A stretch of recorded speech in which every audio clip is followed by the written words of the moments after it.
King Charles and Queen Consort Camilla have been egged during a royal walkabout. The royal couple were greeting crowds in York when at least 3 eggs were thrown towards them by a lone protester. None of the projectiles struck the King or Queen Consort, and police were quick to arrest the alleged offender. Joining us now, Sunrise Royal editor Rob Jobson. Jobbo, this was a quite extraordinary moment, wasn't it? Have we ever seen anything like this before?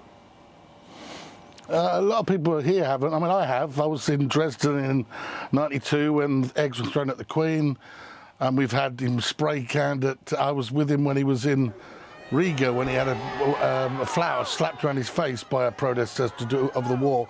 This, it seems, was a guy, shall we say, who's quite well known to the police locally. He was shouting about Britain was built on slavery, money from slavery. Last week he was at some apparently some march to do with transgender. He's quite active, so I don't think it was particularly directed at the King for being unpopular. In fact, everyone was calling shame on him afterwards, and I think we've seen Charles before deal with these situations. Just carries on. So he's sort of a serial pest, basically. Do you think he's well known? He's well known to the authorities. Right. It did look like the security team was sort of a bit slow to react. Yeah, I was talking to an ex-protection officer myself today, and they were a little bit slow.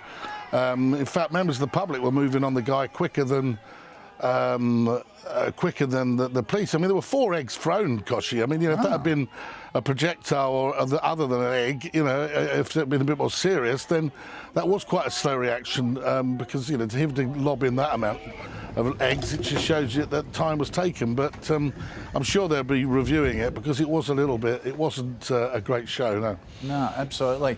All right, mate, good to see you. Thank you for that.